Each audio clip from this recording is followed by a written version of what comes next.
Sobat Juara, gimana nih harinya? Masih semangat kan?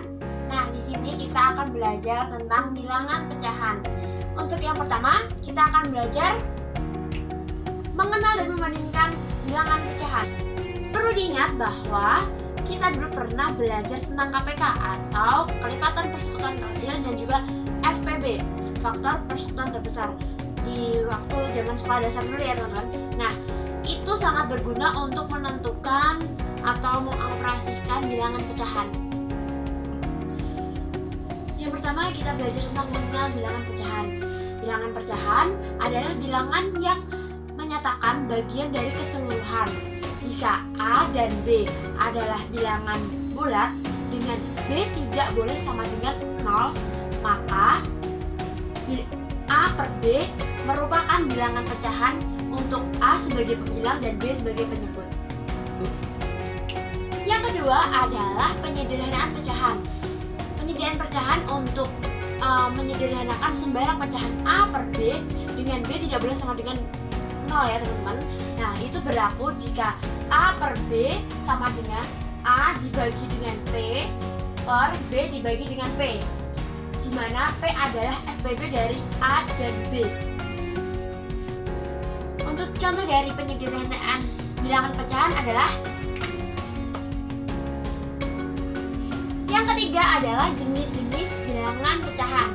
Yang pertama adalah pecahan biasa, di mana pecahan biasa itu yang hanya terdiri atas pembilang dan penyebut.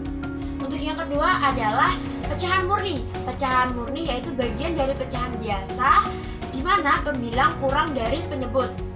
Yang ketiga adalah pecahan campuran, di mana pecahan yang terdiri dari bagian bulat dan bagian pecahan murni, yaitu pecahan campuran yang dapat diubah menjadi bentuk pecahan biasa dengan pembilang lebih besar daripada penyebut.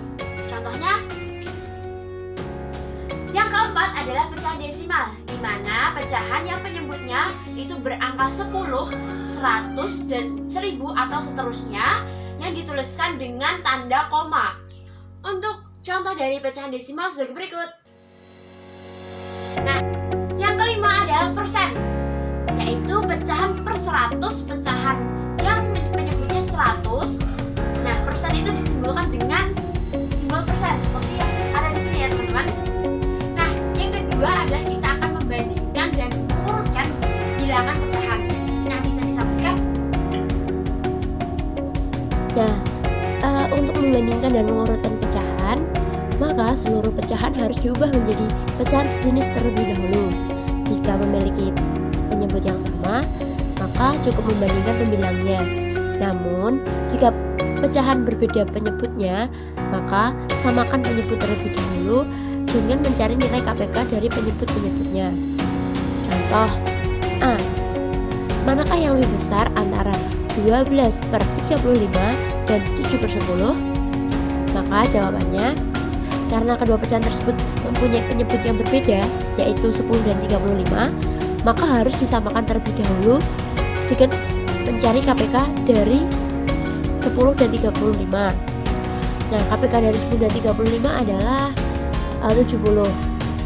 Jadi 12 per 35 sama dengan 12 dikali 2, 35 dikali 2, yaitu 24 per 70. Lalu 7 per 10 nya 7 dikalikan dengan 7, 10 dikalikan dengan 7, mendapatkan 49 per 70. Diperoleh 49 per 70 lebih dari 24 per 70. Maka 7 per 10 lebih dari 12 per 35. Jadi 7 per 10 lebih besar dari 12 per 35. Urutkan pecahan 0,6, 6 per 12, 75%, 7 per 8 dari yang terkecil. Penyelesaian. Ubah seluruh pecahan menjadi pecahan sejenis terlebih dahulu.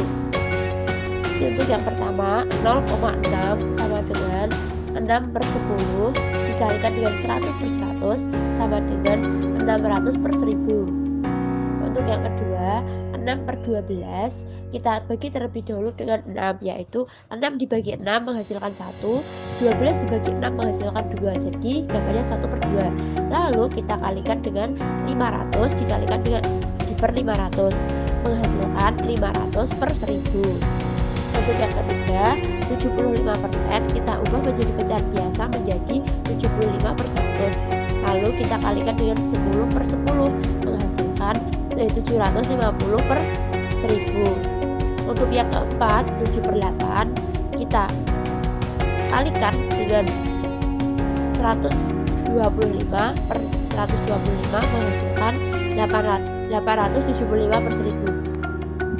Nah, karena seluruh pecahan telah sejenis dan memiliki penyebut yang sama, maka kita bandingkan pembilangnya, yaitu menghasilkan 500/1000 kurang dari 600/1000 kurang dari 750/1000 kurang dari 875/1000. Maka 6/12 kurang dari 0,6 kurang dari 75% kurang dari 7/8. Jadi urutan pecahan dari yang terkecil adalah 6/12, 0,6, 75%, dan 7/8. Nah, sama halnya dengan bilangan bulat, pada penjumlahan pecahan berlaku sifat tertutup, sifat komutatif, sifat asosiatif, sifat identitas penjumlahan, dan invers penjumlahan. Pecahan-pecahan yang dijumlahkan atau dikurangkan merupakan pecahan sejenis dan penyebutnya sama. Jika kedua penyebut belum sama, maka harus disamakan terlebih dahulu menggunakan KPK dari penyebut-penyebutnya. Untuk menjumlahkan atau mengurangkan bilangan dalam bentuk pecahan desimal, maka angka puluhan, ratusan, satuan, per 10, dan seterusnya masing-masing diletakkan pada satu jalur sehingga tanda koma akan terletak pada satu jalur pula. Contohnya, 1. Selesaikan operasi penjumlahan dan pengurangan pecahan berikut. A. 5/6 ditambah 1/2 dikurangkan dengan 3/4. Jawab. 5/6 ditambah 1/2 dikurangi 3/4 disamakan penyebutnya, atau penyebutnya jika nilai KPK-nya itu 12. Maka menghasilkan 2 dikali 5/12 ditambah 1 dikali 6/12 dikurangi 3 kali 3/12, yaitu 10 ditambah 6 dikurangi 9/12 menghasilkan 7/12. Untuk soal yang B, 0,3 dikurangi dengan negatif 2/5 dikurangi 1/10. Penyelesaian yang 0,3 diubah menjadi pecahan biasa menjadi 3/10. Terus negatif 2/5 diubah menjadi pecahan biasa.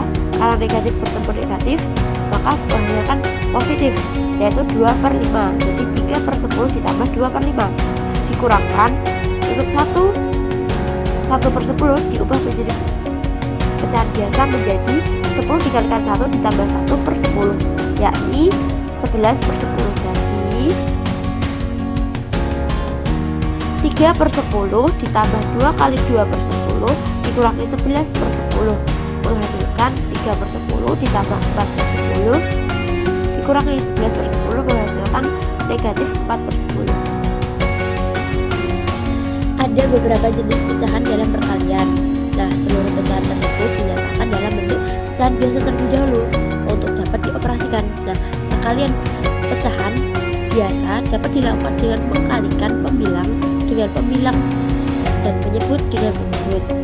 Sifat-sifat perkalian pecahan itu sama dengan sifat perkalian pada bilangan bulat, yaitu bersifat tertutup, bersifat komutatif, bersifat asosiatif, bersifat distributif, dan identitas perkalian.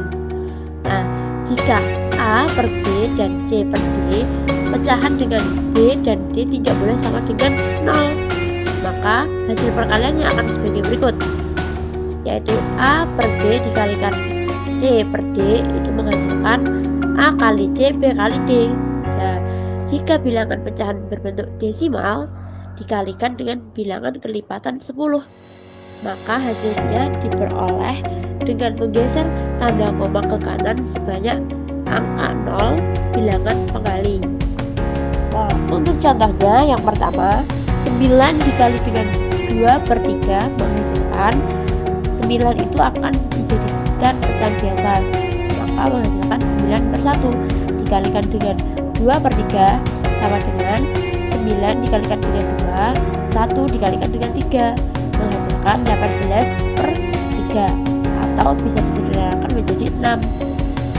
Untuk contoh soal yang kedua yaitu 2 1/4 dikalikan dengan 3 1/2 menghasilkan 2 1/4 diubah menjadi pecahan biasa menjadi 9/4.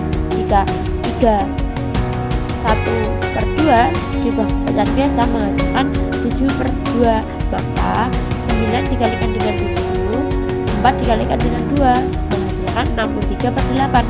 63/8 jika disederhanakan diubah lagi menjadi pecahan campuran menghasilkan 7/8. Nah, setelah kita belajar tentang perkalian bilangan pecahan, kita akan belajar tentang pembagian bilangan pecahan. Keseluruhannya tetap sama seperti aturan perkalian tadi, hanya saja hasil pembagian antara pecahan biasa dapat ditentukan dengan kebalikan bilangan yang dibagi dengan kebalikan pecahan. Membagi. Contoh, jika A per B dan C per D pecahan dengan B dan D tidak boleh sama dengan 0, maka berlaku rumus pembagian berikut. A per B dibagi C per D sama dengan A per B dikali D per C sama dengan A kali D, B kali C. Nah, pembagian antar pecahan berbentuk desimal dilakukan dengan mengubah bilangan bagi menjadi bilangan bulat, kemudian dibagi dengan cara bersusun. Hasil pembagian pecahan desimal oleh 10 dan kelipatannya diperoleh dengan menggeser tanda koma ke kiri sebanyak tempat yang bersesuaian dengan banyaknya 0 pada bilangan pembagi. Sebagai contoh, 5/6 dibagi 48%, yaitu 48%-nya diubah menjadi pecahan biasa menjadi 48/100. Jadi 5/6 dibagi 48/100 sama dengan 5/6 dikalikan dengan 100/48 menghasilkan 500/288. Nah, ini bisa disederhanakan dengan membagi dengan bilangan yang sama, yaitu 500 dibagi 4, 288 dibagi 4 sama dengan 125 per 72 menghasilkan 153/72. Nah, setelah kita belajar tentang bilangan pecahan, kita move ke bilangan berpangkat bulat. Bentuk pangkat suatu bilangan adalah perkalian berulang untuk bilangan yang sama sebanyak indeks yang telah ditentukan. Nah, pangkat 2 itu disebut dengan kuadrat. Nah, bentuk pangkat dapat dirumuskan sebagai berikut. Dari pengertian bilangan berpangkat tadi ada juga bentuk baku bilangan berpangkat, di mana salah satu kegunaan bilangan berpangkat adalah mengubah bilangan yang memiliki banyak angka penyusun menjadi bentuk baku. Notasi ilmiah atau bentuk baku bilangan berpangkat adalah A dikali dengan 10 pangkat N, di mana A lebih dari sama dengan 1 dan A kurang dari 10 adalah N elemen dari B. Nah, tadi kita sudah menyinggung tentang KPK dan bentuk bilangan pecahan. Di sini Latif akan menjelaskan lebih detail lagi. Di mana KPK adalah kelipatan persekutuan kecil dari beberapa bilangan adalah bilangan bulat positif terkecil yang dapat dibagi habis oleh beberapa bilangan tersebut. Dengan penentuan KPK dapat dilakukan dengan cara kelipatan persekutuan maupun dengan faktorisasi prima. Cara untuk menentukan KPK melalui faktorisasi prima adalah sebagai berikut. Yang pertama, tulis bilangan-bilangan dalam bentuk faktorisasi prima. Nah, yang kedua, kalikan semua faktor yang sama maupun yang tidak sama dari bilangan-bilangan tersebut. Nah, yang ketiga, jika faktor yang sama mempunyai pangkat yang berbeda, maka ambil faktor yang pangkatnya terbesar. Untuk contohnya sebagai berikut. Nah, Untuk yang kedua adalah FPB, yang tadi juga sudah Latifah singgung. FPB adalah faktor persekutuan terbesar dari beberapa bilangan, di antaranya adalah bilangan positif terbesar yang dapat membagi habis bilangan-bilangan tersebut. Untuk menentukan FPB dapat dilakukan dengan cara yaitu dengan faktor persekutuan dan faktorisasi prima. Cara menentukan FPB dengan faktorisasi prima adalah sebagai berikut. Yang pertama, tulis bilangan-bilangan tersebut dalam bentuk faktorisasi prima. Yang kedua, kalikan faktor yang sama dari bilangan tersebut. Yang ketiga, jika faktor yang sama mempunyai pangkat yang berbeda, ambil faktor yang pangkatnya terbesar. Untuk contoh sebagai berikut.